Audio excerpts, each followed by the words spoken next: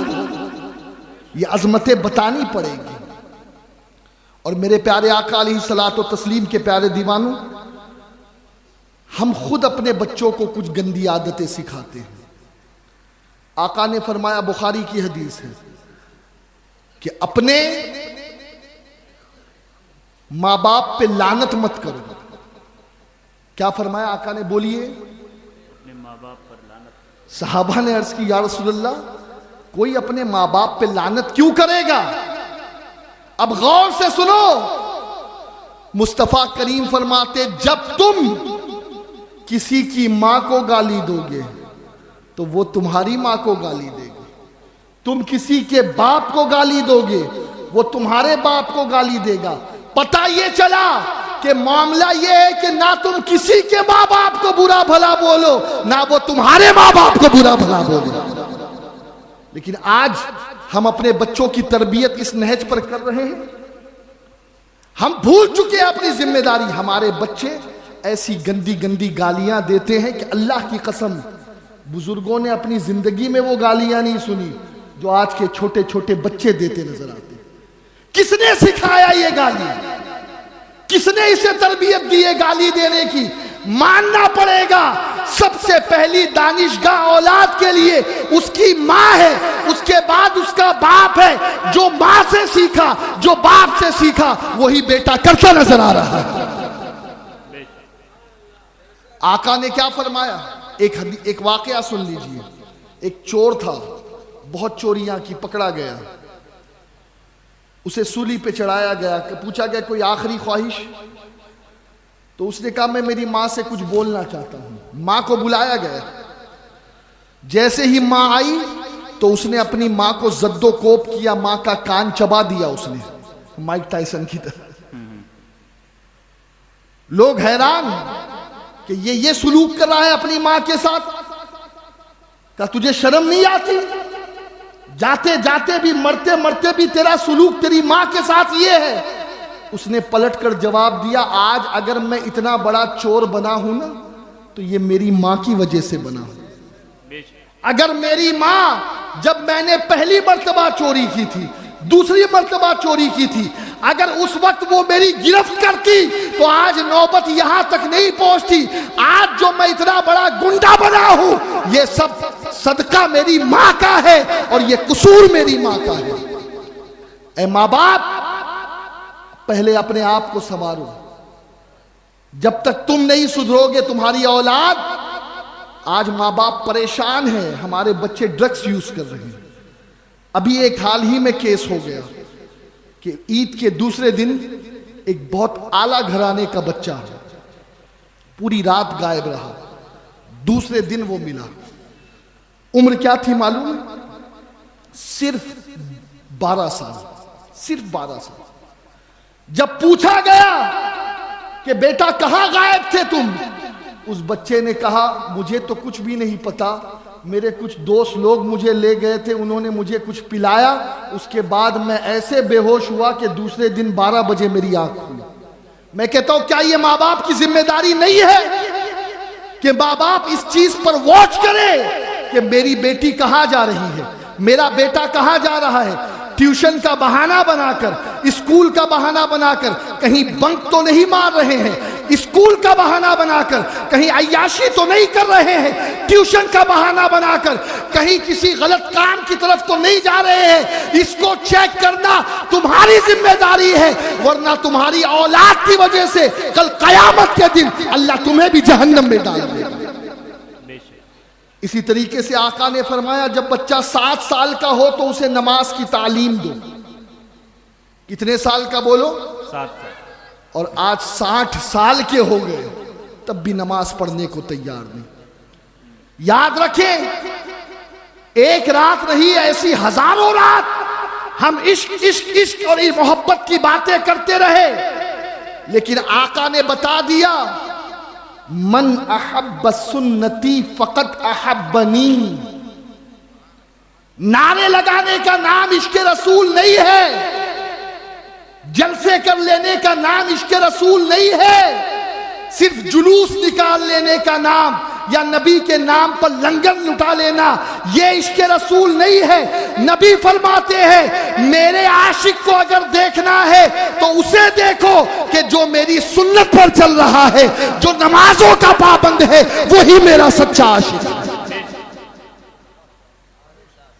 آج فجر کی نماز پڑھنے کو تیار نہیں، عاشق رسول ہے، میں تو عاشق ہوں نبی کا. نہیں، یہ سارے حال. کبھی آئینے میں آپ نے اپنی شکل دیکھی ہے؟ قسم خدا کی عاشق کا چہرہ اور ہوتا ہے، فاسق کا چہرہ اور ہوتا ہے. یہ فسق ہے جو آج نظر آ رہا ہے، اور عشق وہ ہے جو صحابہ میں نظر آتا تھا. 7 سال کی عمر میں آقا نے نماز کا حکم دیا اور کہا جب تمہارے بچے 10 سال کے ہو تو انہیں مار کے نماز پڑھو. کتنے سال کے؟ 10. ایمانداری سے بتاؤ اس پورے مجمع میں کوئی ایسا باپ ہے کہ جس نے اپنے بیٹے کو نماز کے لیے مارا ہو؟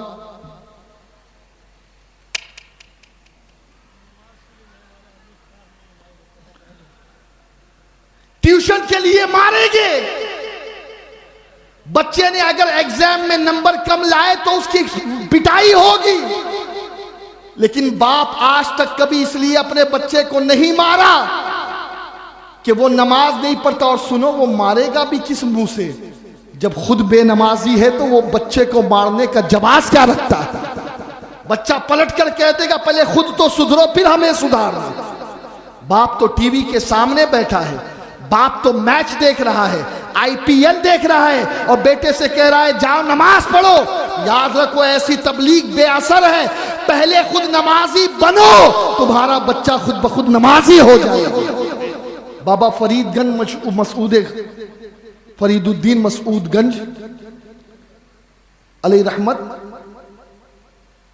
انہیں کسی مولوی نے نمازی نہیں بنایا تھا، انہیں ان کی ماں نے نمازی بنایا تھا. غوث العظم دستگیر بختیار کاکی کو کسی حافظ نے حافظ نہیں بنایا تھا، یہ ماں تھی جس کی کوکھ سے جنم لینے کے بعد یہ لوگ حافظ قرآن ہو گئے تھے. ماں کی تربیت بے حد ضروری ہے.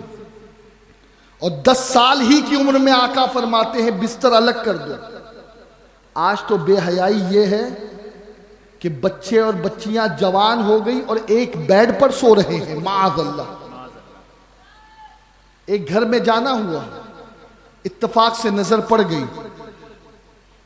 تو ماں کہنے لگی نہیں وہ دن ہے نا، دن میں ایسے ہی بچے سو جاتے. معاذ اللہ. آقا نے جس چیز کو منع کیا، جب بچے کی عمر 10 سال کی ہو جائے تو لڑکا بھی ایک بستر میں نہیں سو سکتے، لڑکے بھی. اور ایک لحاف پہ سونے سے بھی آقا نے منع کیا. یہ ہماری ذمہ داری ہے کہ ہم ان چیزوں پہ غور کریں. اور پھر آقا کریم علیہ السلام فرماتے ہیں سب کو برابری دو. بیٹی بچاؤ بیٹی بچاؤ بیٹی بچاؤ. ارے بھیا یہ سیاست اپنے پاس رکھو. تم سیاست کرتے ہو اور ہم نبی کی محبت میں نبی کی سنت عام کرتے ہیں. 1400 سال پہلے نبی نے ہمیں یہ نعرہ دے دیا. آقا فرماتے برابری کرو. اور اگر میں کسی کو فضیلت دیتا نا تحفے دینے میں بھی تو بیٹی کو فضیلت دیتا. اسی لیے آج بھی علماء فرماتے کوئی بھی چیز لاؤ گھر میں بانٹنا شروع کرو تو پہلے بیٹی سے شروع کرو. ابو داؤد کی حدیث سنیے. آقا فرماتے ہیں صلی اللہ علیہ وسلم جس کو اللہ نے 3 بچے دیے، 3 بیٹیاں دی یا 3 بہنیں دی، اور اس نے اپنی 3 بہنوں کی اچھے سے پرورش کی یعنی حلال کھلا کر، اور اسے ادب سکھایا. کیا سکھایا بولو زور سے. آج ہر چیز ہے، بلکہ مدرسے میں بھی ادب کی کمی نظر آ رہی ہے معذرت کے ساتھ. بے شک نہ پہلے جو طلبہ ادب کرتے تھے بڑوں کا آج وہ نظر نہیں آ رہا. ادب سب سے اہم چیز ہے اور آقا نے فرما دیا جہاں ادب ہے وہاں ایمان ہے, جہاں ادب نہیں وہاں ایمان بھی نہیں ہے. بے شک شیطان بے ایمان بے ادبی کی وجہ سے ہوا تھا. تو آقا نے فرمایا ادب سکھاؤ, اور جس نے ادب سکھایا پرورش کی اور بڑے ہونے پر اس کی شادی کر دی اچھی جگہ, آقا فرماتے اللہ ان کے ماں باپ کے ساتھ یہ سلوک کرے گا کہ انہیں جنت دے گا, ان کی بخشش ہو جائے گی. کہہ دو سبحان اللہ. سبحان اللہ. حضرت عائشہ نے عرض کی حضور کسی کی 2 بیٹی ہو, آقا نے کہا اس کے لیے بھی. کہا کسی کی 1 ہو, آقا نے کہا اس کے لیے بھی. اب کہا حضور کسی کی اولاد ہی نہ ہو, کہہ دو سبحان اللہ. سبحان اللہ. اب یہ بات میں ان لوگوں کے لیے کہہ رہا ہوں جو عورتیں بانجھ ہیں. یہ امام احمد بن حنبل نے اسے اپنی مسند میں روایت کیا. پوچھا آقا جس کی اولاد ہی نہ ہو اسے جنت کیسے ملے گی, اس کی بخشش کیسے ہوگی؟ تو آقا نے فرمایا اس کے لیے میں محمد ہوں. سبحان اللہ. یعنی جن کے پاس اولاد ہے وہ اولاد کے ذریعے بخشے جائیں گے, اور جنہیں اللہ نے دنیا میں اولاد کی دولت نہ دی ہے وہ ناراض نہ ہو, وہ اپنے دل کو آزردہ نہ کرے. ارے ان کی شفاعت کے لیے خود محمد مصطفیٰ آگے موجود ہے. سبحان اللہ. سبحان اللہ. اور میرے پیارے آقا علیہ الصلوۃ والتسلیم کے پیارے دیوانوں, ایک بات عرض کر کے پھر میں گفتگو کو اختتام کی طرف لے جاؤں. اعلیٰ حضرت کے والد ہے مشعلۃ الارشاد فی حقوق الاولاد, ایک کتاب لکھی ہے حضرت امام نقی علی خان رحمۃ اللہ علیہ نے, امام المتکلمین. وہ لکھتے ہیں کہ ماں باپ کے جو بچوں پہ حق ہے, جو ماں باپ کو بچوں کو سکھانا ہے وہ 80 ہے. کتنے ہیں؟ 80. اور جو بچوں کے ماں باپ پہ حق ہے وہ 7 یا 8 ہے. 7 یا 8. اللہ اکبر. آج ہم نے تو بچوں کو پیدا کرنا سیکھا ہے. یہ حدیث تو ہمیں معلوم ہے کہ ایسی عورت سے نکاح کرو جو بچے زیادہ دے, لیکن اس کے بعد سمجھتے ہیں بچے پیدا کرنا کمال نہیں ہے, اسے تربیت دینا, اسے ادب سکھانا, اسے جنتی بنانا یہ اصل کمال ہے. بے شک. اب دوستو چونکہ وقت بالکل ختم ہونے کی قریب ہے, قرآن میں ایک پوری سورت ہے, اسے آپ پڑھیے گا کبھی اکیلے میں. میں دعوت دے رہا ہوں آج آپ کو. ایک تو سورہ حجرات جو 27ویں پارے میں ہے, 26ویں یا 27ویں, اور دوسری سورت سورہ مومنون. اس سورت میں اللہ نے مومنوں کے اوصاف بیان کیے ہیں کہ جو مومن ہوتا ہے نا اس میں کیا کیا صفات ہوتی ہے. اور سورہ منافقون بھی پڑھیے گا تاکہ اس بات کا بھی اندازہ ہو کہ ہمارے اندر کتنی صفت منافقت کی اب بھی موجود ہے. یہ میں صرف اشارے دے رہا ہوں اس لیے کہ وقت بہت تنگ ہے. کبھی انشاءاللہ اللہ نے پھر زندگی دی, موقع دیا تو اس پر مزید بحث ہوگی. سب سے پہلے تو اللہ کا 6 فرمان, اور اس کے بعد سورہ مومنون کی 7 باتیں, اور اس پر انشاءاللہ گفتگو ختم. سورہ نحل میں اکثر ہم جمعہ میں سنتے ہیں لیکن اسے سمجھتے نہیں. اللہ فرماتا ان اللہ یأمر بالعدل والإحسان وإیتاء ذی القربى. اللہ تمہیں حکم دیتا ہے 3 باتوں کا. کتنی باتوں کا ذرا بولو؟ 3 باتوں. یوں تو اللہ کے بے شمار احکامات ہیں, لیکن اللہ نے ان سارے احکامات کو 3 میں سمیٹ دیا. اور آپ جب سنیں گے نا تو خود محسوس کریں گے کہ اس 3 سے باہر دین ہے ہی نہیں. پہلی چیز اللہ فرماتا ان اللہ یأمر بالعدل. اللہ تمہیں حکم دیتا ہے عدل کا. کس کا بولیے؟ زور سے بولیں. اب آپ کہیں گے ہم کوئی چیف جسٹس ہیں، ہم کوئی عدالت میں بیٹھتے ہیں جو عدل نہیں، یہ مطلب نہیں ہے. عدل صرف جج نہیں کرتا. اللہ کے نبی نے فرمایا کلکم راعٍ وکلکم مسئول عن رعیتہ. تم میں کا ہر آدمی حاکم ہے اور اس حاکم سے اس کے ماتحتوں کے بارے میں پوچھا جائے گا. تو جب تم کوئی بھی کام کرو اس وقت تمہارے دل سے پوچھو کہ میں یہ جو کام کر رہا ہوں یہ عدل کے ساتھ کر رہا ہوں یا ناانصافی کر رہا ہوں. اب میں مثال دوں آپ کو. ٹھیک ہے، سامنے سے لڑکی آ گئی، اللہ نے آنکھ دی، دل کہہ رہا ہے نظر اٹھا لے، حسن کتنا شاندار ہے. ایک آواز اور آ گئی، نہیں نہیں نبی نے منع کیا ہے، قرآن نے منع کیا، مومنوں اپنی نگاہوں کو نیچی رکھو. اب عدل یہ ہے کہ نظر آپ نے اٹھا دی تو آپ نے اپنی آنکھ کے ساتھ انصاف نہیں کیا، نظر جھکا دی تو آنکھوں کے ساتھ انصاف کر دیا.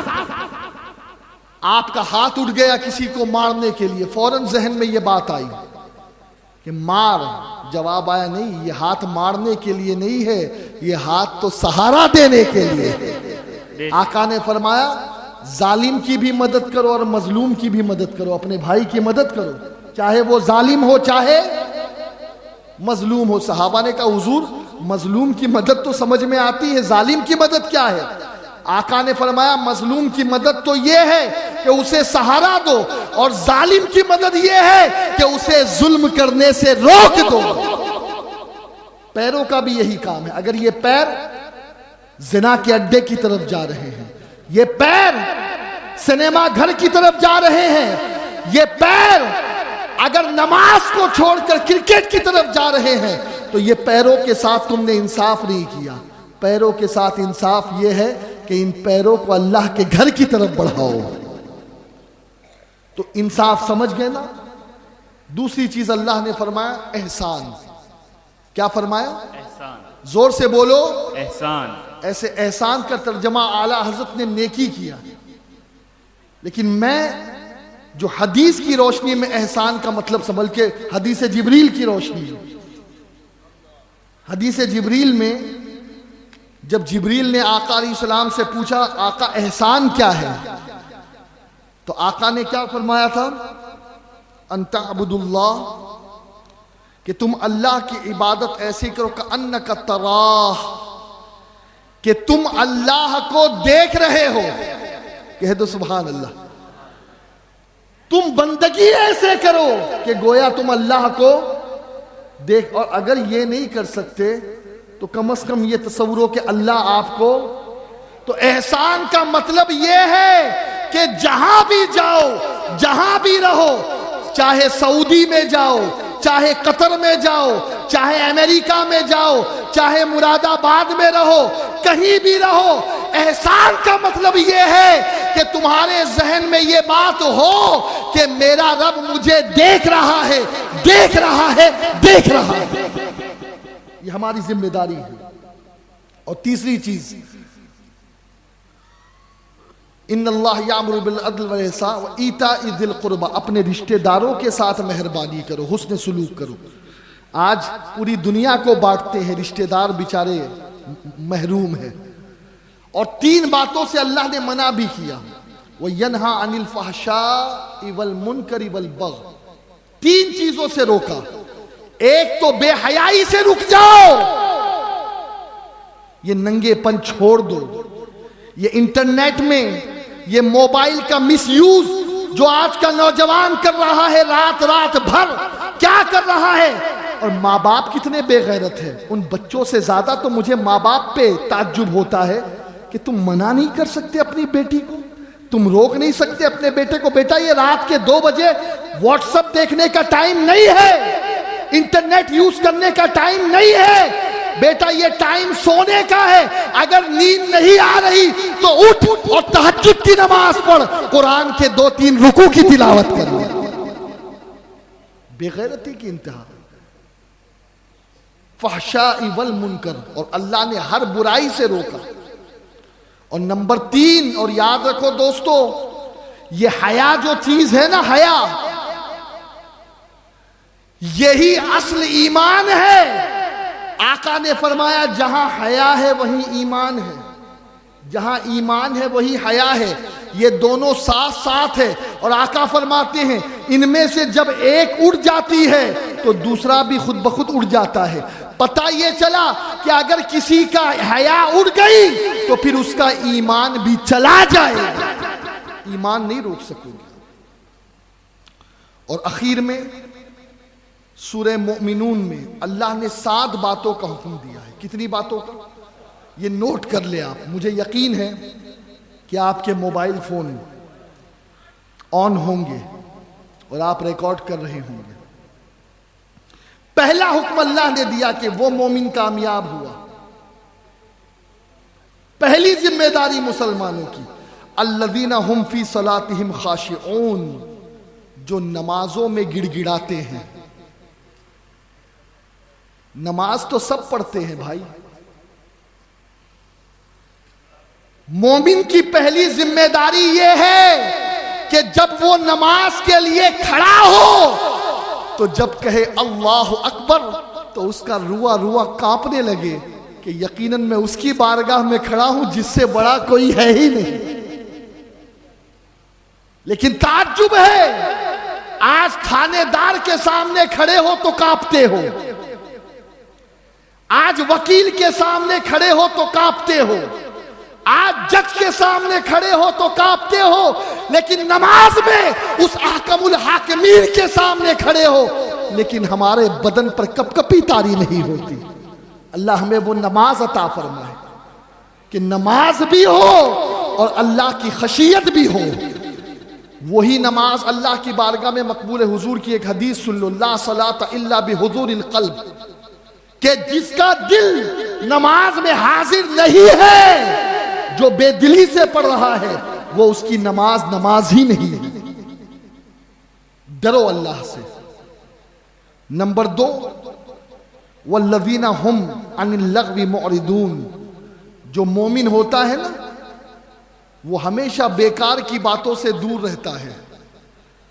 اسے پٹاخوں سے مطلب نہیں ہوتا ہے، اسے ڈھول تاشوں سے مطلب نہیں ہوتا ہے، اسے تعزیہ گھمانے سے مطلب نہیں ہوتا ہے، اسے ان چیزوں سے مطلب نہیں ہوتا ہے۔ وہ ہر بیکار کی باتوں سے بچتا ہے۔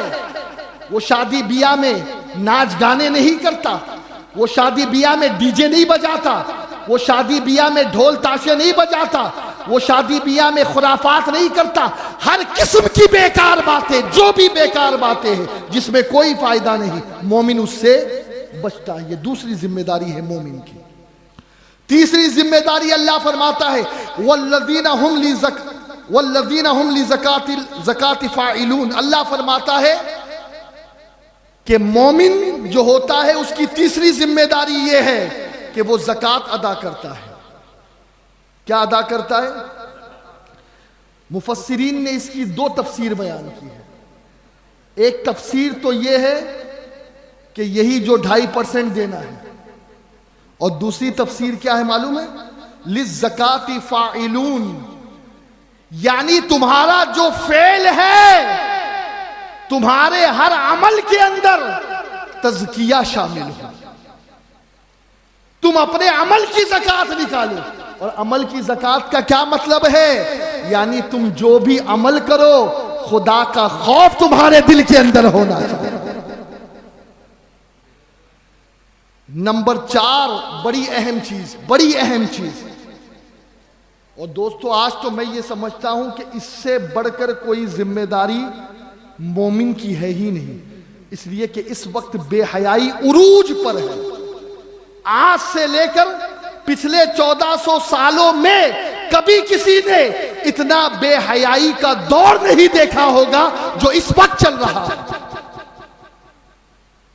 پہلے تو بچوں کو گناہ کرنے کے موقع تلاش کرنے پڑتے تھے، اب تو سب کچھ موبائل فون میں موجود، سب کچھ اس کے باہر نہیں، کر لو دنیا مٹھی میں۔ اللہ فرماتا ہے مومن کا جو چوتھا کام ہے، چوتھی ذمہ داری ہے، والذین هم لفروجہم حافظون، مومن وہ ہے جو اپنی شرمگاہ کی حفاظت کرتا ہے، چاہے مرد ہو چاہے عورت۔ اور آگے اللہ نے اس کی تفصیل بھی بیان کی کہ صرف تمہیں بیوی کے پاس جانے کی، باندھی کے پاس جانے کی اجازت ہے، اور اگر ان دو کے علاوہ تم نے کچھ کیا تو تم حد سے بڑھنے والوں میں سے۔ لیکن آج معاذ اللہ، اچھا اب تو باندھی کا بھی معاملہ منسوخ ہو گیا ہے، اب تو صرف ایک ہی چیز ہے، بیوی۔ لیکن آج معاذ اللہ ثم معاذ اللہ جہاں دیکھو معاملہ پراگندہ نظر آ رہا ہے، بلکہ اب تو سملنگکتا کو بھی گورنمنٹ نے بڑھاوا دے دیا ہے۔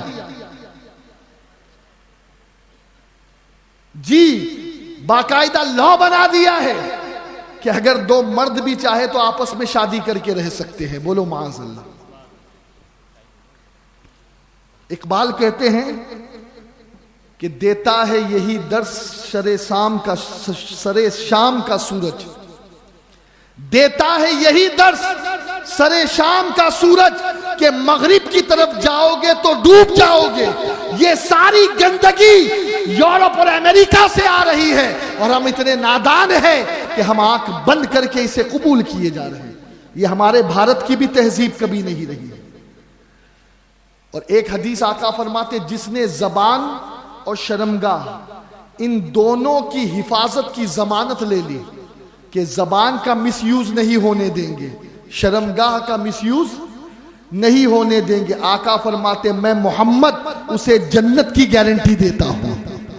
ذرا کہہ دو سبحان اللہ۔ پانچویں چیز والذین هم لامانتہم، اور امانت دار بنے، کیا بنے؟ ہاں خیانت نہ کرے۔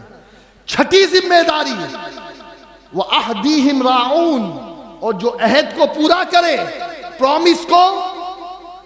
نبی سے ایک شخص نے کہہ دیا تھا بس آپ یہیں کھڑے رہو میں آتا ہوں، 3 دن بعد آیا تو نبی وہیں کھڑے تھے، بولو سبحان اللہ۔ اور آج تو مسلمان کا حال یہ ہے، صدر صاحب کہہ رہے تھے نا صدارتی خطبے میں کہ جھوٹ بولنا یہ مسلمانوں کی فطرت بن چکی ہے، بلکہ لوگ کہتے ہیں مسلمان ہے تو جھوٹ بول رہا ہوں، استغفر اللہ۔ قرآن کہہ رہا ہے کہ مومن امانت میں خیانت کرتا ہی نہیں ہے، اور مومن کبھی وعدہ خلافی نہیں کرتا۔ یہ چھٹی چیز ہے۔ اور ساتویں اور آخری چیز اللہ فرماتا ہے والذین هم علی صلاتہم یحافظون، اور مومن وہ ہے جو ہر نماز کی حفاظت کرتا ہے۔ اسے نیند پیاری نہیں ہے، اسے فجر پیاری ہے، اسے کام پیارا نہیں ہے، اسے ظہر پیاری ہے، اسے بیوی بچے پیارے نہیں ہیں، اسے عصر پیاری ہے، اسے اپنے بچے کرکٹ میچ یہ پیارے نہیں ہے، اسے مغرب اور عشاء پیاری ہے۔ اور مومن اس وقت تک کے بستر پر ہی نہیں جاتا جب تک کہ عشاء کی نماز نہ پڑھ لے۔ یہ 7 کام ہے، یہ 7 ذمہ داری ہے مومن کی، اور جس میں یہ 7 چیزیں آ گئی۔ کتنی چیزیں؟ کتنی چیزیں؟ نمبر 1 وہ نماز میں گڑ گڑائے، نمبر 2 وہ ہر بری باتوں سے بیکار کی باتوں سے بچے، نمبر 3 وہ زکوٰۃ ادا کرتا ہو، وہ جسم کا تزکیہ کرے، نمبر 4 اپنی شرمگاہ کی سیکریٹ پرائیویٹ پارٹ کی حفاظت کرے، نمبر 5 امانت داری کرے، نمبر 6 عہد کو پورا کرے، نمبر 7 نمازوں کی حفاظت کرے۔ اب اللہ کیا فرماتا ہے اس مومن کے لیے؟ اللہ فرماتا الذین یرثون، ارے یہی تو وارث ہے، یہی تو وارث ہے۔ اے اللہ یہ کس کے وارث ہے؟ الذین یرثون الفردوس، ارے جنت الفردوس کے یہی وارث ہے۔ جنت الفردوس انہی کا حق ہے۔ اور کیا ہے جنت الفردوس؟ ہم فیہا خالدون، جس میں یہ ہمیشہ ہمیشہ رہیں گے۔ اللہ تعالیٰ ہمیں ان باتوں پہ عمل کرنے کی توفیق عطا فرمائے۔ اور پھر ایک بار میں آپ سب کو دعوت دے دوں، 18، 19، 20 نومبر بمبئی میں وادی نور آزاد میدان میں عظیم الشان سنی اجتماع ہونے جا رہا ہے۔ ابھی سے آپ پلان کریں اور دیکھیں کہ سنیوں کا سب سے بڑا اجتماع کیسے ہوتا ہے۔ آئیں گے انشاءاللہ۔ اگر کہنے میں کوئی غلطی ہو گئی ہو تو اللہ مجھے معاف فرمائے۔ استغفر اللہ ربی من کل ذنب واتوب الیہ۔